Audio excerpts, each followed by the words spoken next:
Hi everyone, I'm Jen, and today I'm going to be showing you how to paint a wood slice ornament just like this one using acrylic paints. In this video we're going to talk about the materials we're going to use. We'll go through this project step by step, and at the end you will have your very own ornament that you can put on your Christmas tree or give to a friend or family member. Do whatever you want with it. So in my ornament you'll see that I'll be showing you this example with trees and a river running through it, but you don't have to stick to that design at all. If you want to get creative and do your own thing on the landscape, you absolutely can. Here are a few examples to kind of give you some inspiration. I've got mountains and trees, just a line of trees. This one's just mountains. And you could put a house in it, you could put a cabin, you could put your dog. You could really draw anything you want in this. Don't feel like you have to follow my video exactly the way I'm doing it. I just want you guys to have fun and make a cool piece of art. So let's get started. So if you're doing this in a classroom, your teacher may already have all of these materials out for you, but in case they don't, here's what you'll need. First up, you'll need your wood slice, string to hang the ornament from, 2 brushes, a large and a small, your acrylic paints in the colors you'll want to use for the sky, and a white for the stars, a paint tray, and a Sharpie or black marker to draw in your landscape. So the first thing we're going to do is take our paint tray and add in the colors that we're going to be using into each of the wells. So for mine, I plan on doing a blue, purple, pink gradient sky. So I've started out with the blue tube, the lightest of the blues that I'll be using. Next I add in a little of the darker blue, a little bit of the purple,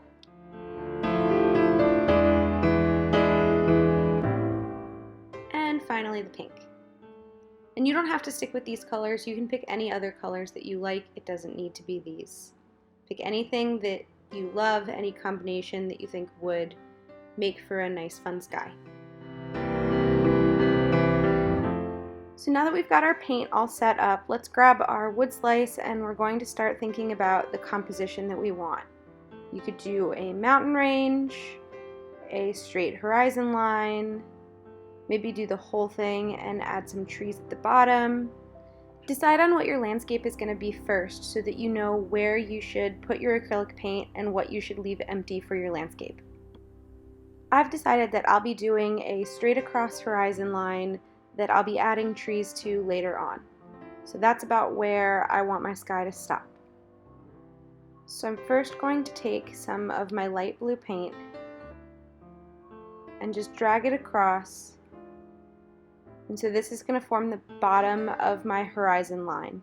So the area that's below this line is where I will be adding in my landscape. So I'm just going to take the acrylic paint and paint in some of this blue.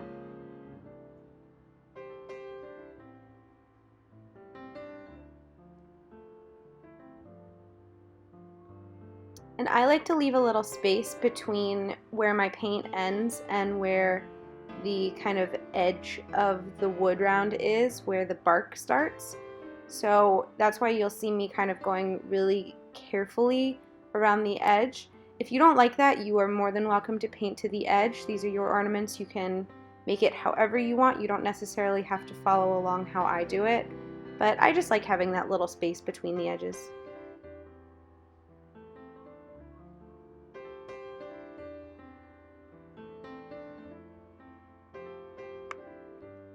So continuing to add some of the blue paint,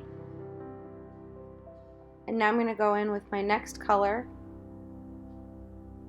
the darker blue. I'm picking up a decent amount, and you'll notice that I didn't wash off my brush in between.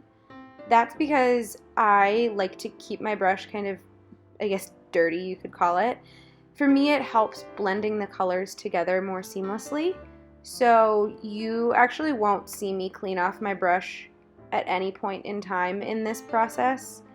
To me, I like the different ways that the colors will blend together, and I like having them blend on the wood slice.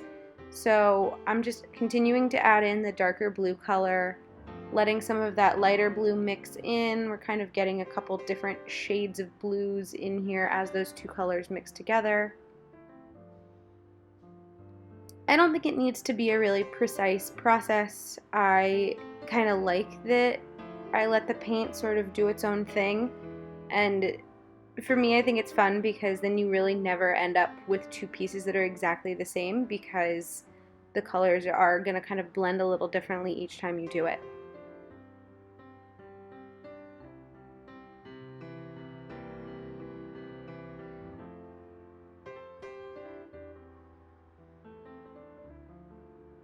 So still working with that second color, my darker blue. Adding in a little bit more. Now we're going to take the third color, the purple, and continue building up in the sky. You'll see me making these circular motions a lot. I tend to use that as a really easy way to kind of blend the colors together. It helps sort of pick up some of the previous color that's still wet and drag it into the new color that you're adding, which then again creates this seamless blend.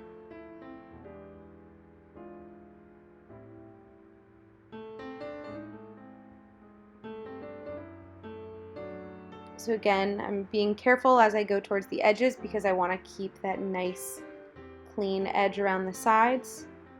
And then as I'm sort of in the middle, I'm kind of being a little more loose with my brush strokes. It doesn't matter as much where my brush goes in the middle, but the sides I definitely try to keep a clean line.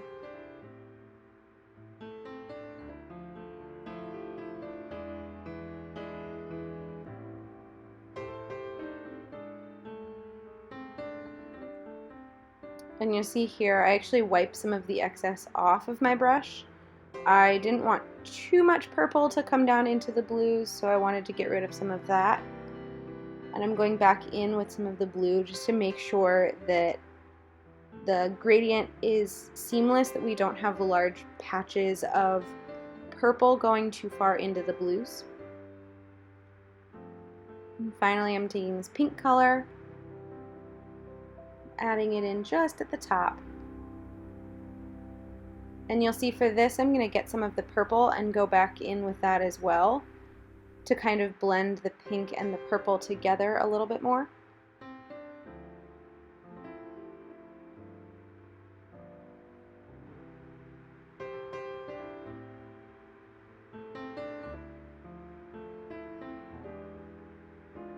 And there you go.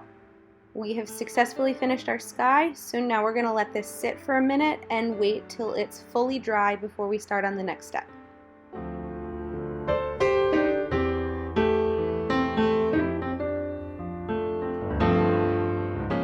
So now that our piece is dried for a little bit, we're going to take our fingers and touch the paint just to make sure that everything is fully dry and it's not tacky at all. So the next step is to start adding in our trees and our landscape. So as I mentioned before, I wanted to do a straight horizon line with some trees going across. So I'm taking my black Sharpie and first adding in my straight line. And if you're not doing Sharpies, that's totally fine. You can use any other black marker or black pen. I would test it on the back of your wood slice first, just to make sure that it's a marker or a pen that will write on wood. Some tend to be better than others. So I've added in, I start with the trunk of the tree first, and then working from the top of the tree, moving my pen back and forth, getting wider as I go down, forming this sort of triangular shape of the trees. And so again, starting at the top, kind of moving my pen back and forth, starting with really small strokes at the top of the tree, and getting wider as you go towards the bottom, towards the base of the tree. If you look at evergreen trees out in nature, you'll see that a lot of them tend to have this kind of triangular shape. If you think about Christmas trees, it's the exact same thing. You've got kind of this really narrow point at the top, and then your tree gets bigger and fatter as it goes towards the bottom. I'm just adding in the last little bits. So now that we've finished our line of trees, we're going to add in a river running through our landscape. So I'm going to bring my pen across and then follow it along to the other side. So now we've created the two banks of the river. And I'm adding in sort of the edges of where the ground meets the water. Putting in some little water lines. And then I'm going to add some little dots for our grass. And I'm taking a step back to kind of look, and I decided that that area felt a little empty. So I'm bringing down one of the trees so that that tree sits more in the foreground instead of where all of the other trees sit far in the back.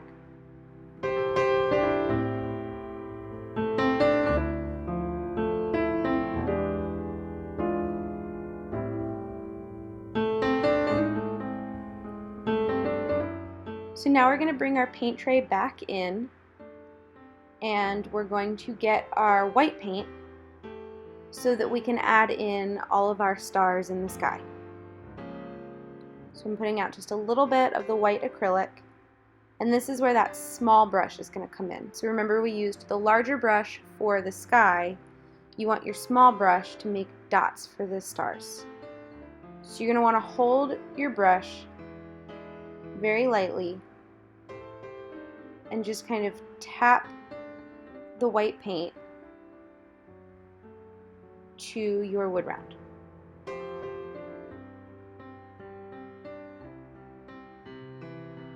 And you can do really small, fine stars.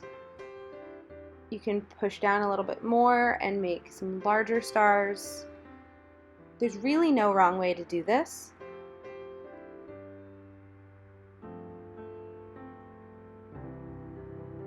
But kind of holding the paintbrush a little bit lighter helps with not pushing down too hard or making too large of stars.